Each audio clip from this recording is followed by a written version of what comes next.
should start with the most important question of today. What is the Enlightenment, and what makes a person enlightened? I agree with many of the people who have spoken. I do believe that enlightenment is through education, it is through appreciation of the arts and understanding of the science.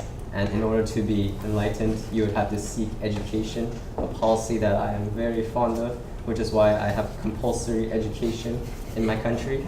I understand that Mr. Rousseau disagrees here, Monsieur Rousseau. However, if I may, he may have devolved himself, as he keeps on mentioning, the terms of how laws should exist, but they shouldn't control the people.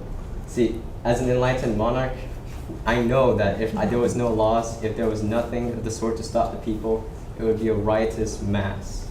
So if I may, Monsieur Rousseau, I respectfully disagree with your ideas. Says the greatest despot of our time. Despot I may be, enlightened I am. Good compliment. Yes. And I will tell you this to speak to Miss Wollstonecraft, who has been appropriating my work and criticizing me in the public sphere. This is not the case. Women should not, it is biologically impossible for women to achieve the same kind of success as men. Women are genetically designed, I know this, I hear from the people in the future, this is genetic. Biologically, anatomically, not the same as men. You have a different role, my dear, and you must fulfill that role and only that role. You do not see the man saying, I would like to bear children. I would like to have childbirth. I wish I could give milk. No, men, no, this is impossible. Women should know that certain things are impossible. And these are the pursuits of the intellect, which are not the realm of the women. What do you all people think is the greatest problem in society right now? I would like to ask everyone who they think would be more suitable as a ruler. A man who knew only of toys and to order servants to march around dressed up as soldiers and did not care for the matters of the state. Or would people rather look up to a queen, ambitious, capable, and knowledgeable enough to fight for the best interests of her people? If I may venture to be frank, I would say about myself that I was every inch a gentleman. I would just like to point out that all of you, if you're tired of these monarchies and would like to come to a newer, freer society, just across the pond over there in America, we have room for all ideas and all peoples, as long as you don't mind not being the boss. Excuse me, Joe. And Ben, we appreciate your business and we appreciate your sharing all of your ideas.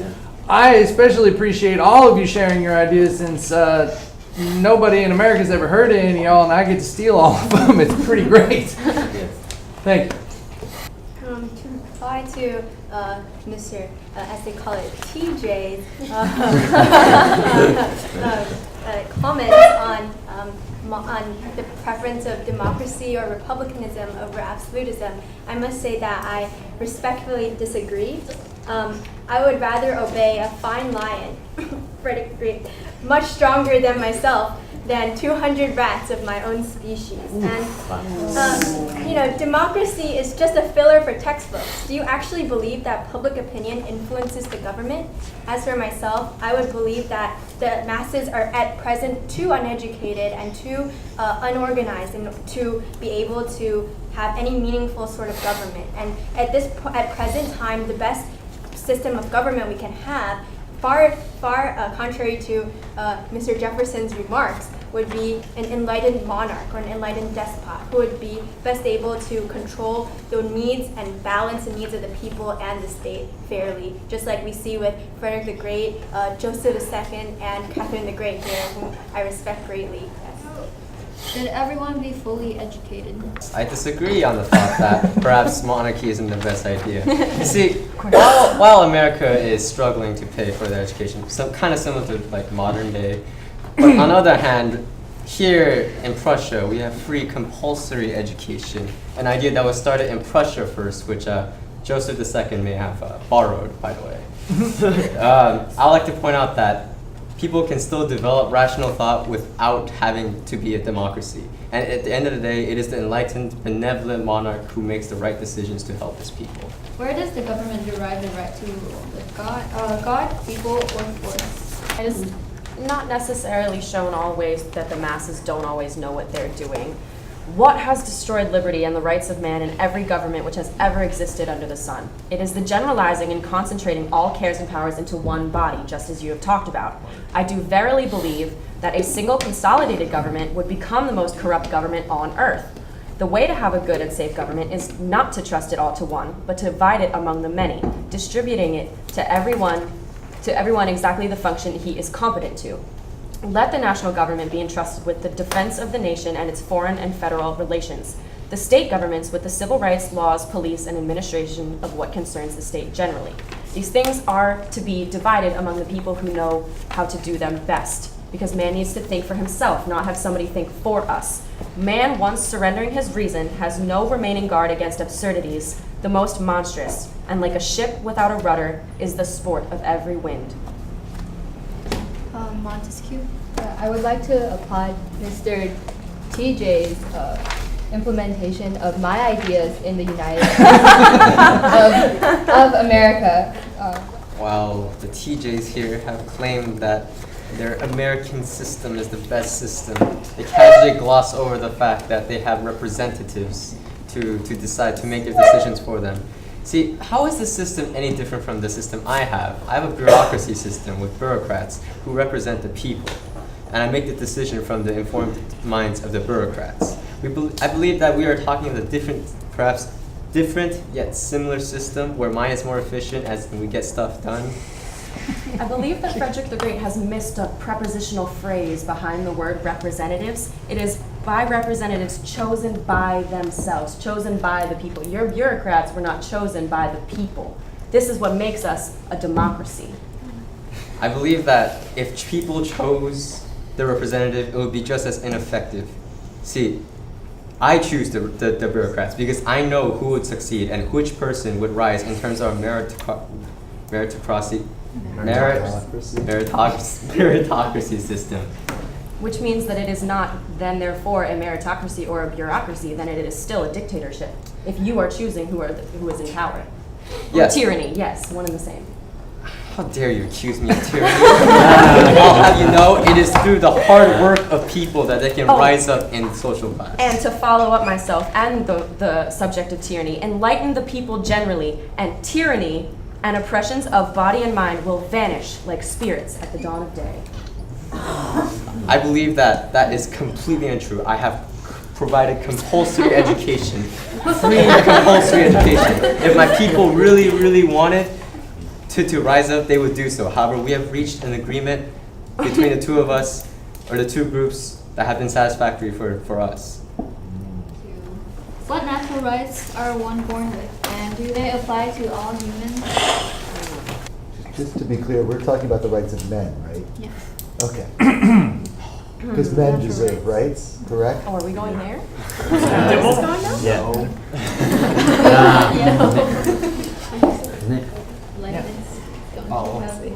Yeah, so he said that the rights should only be reserved to men, but that's clearly rubbish because I think women have just the same amount of capacity as men do. So I do not believe people like Adam Smith or Sir Newton here, who are just lifelong virgins, they'll never know the true power of what women can do.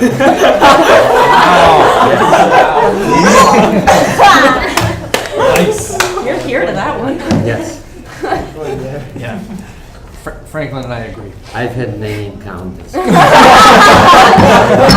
I'm not the most moral person to be talking, but let's leave it at that. Read my autobiography.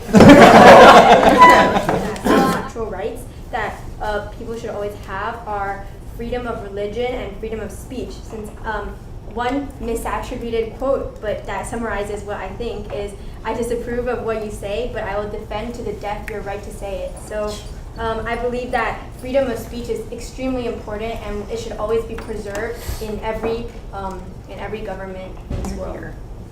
into what is the purpose of religion, and does it do more good or bad, and what gives religion its power? I also like to point out, I think that Newton's understanding of God is flawed because he thinks that because he has this really twisted theory about gravitation, and I think he's just using God to justify that, to justify his weird theory, because I think when God works miracles, he does not do it in order to supply the wants of nature, but those of grace.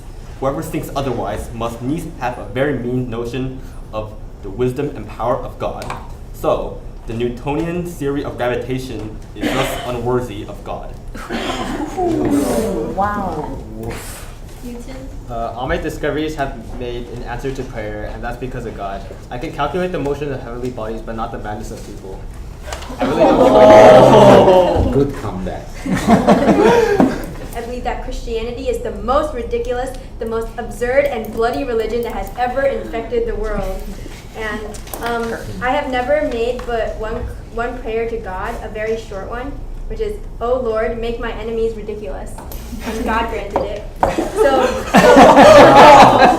I believe that God is a comedian playing to an audience that is too afraid to laugh, because the Bible is written. It was written by fools, but children are made to learn it by heart in some certain compulsory elementary schools. You know, so I believe that Christianity should not be spread. And even though I believe in God, I still believe that Christianity has been negatively impacting our world, and it has caused a lot of unnecessary division. Whereas with my belief in deism, I think that the heavenly being that I worship in deism can coexist with just reason and without any organized religion.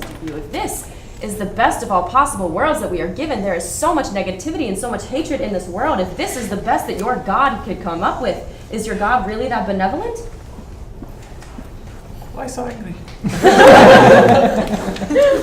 Just posing a question, not saying I believe in it. I'm just, We ran out of wine 5 minutes ago. I'm sorry.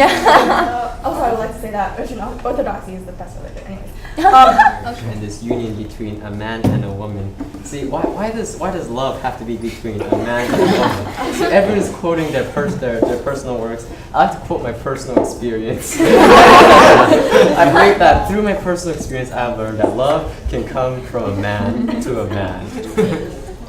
So therefore, union could happen between a man and a man, or a man and a woman. It does not have to be perhaps the opposite genders. Yeah, I could validate that. On this extremely inclusive and positive note, I would like to end today's salon. Thank you all for attending, and I believe we've exchanged more than just our own quotes, musician suggestions, or even quite a few well-timed comebacks. We've all come here today representing our nations, our works, and most importantly, our discoveries and our ideas.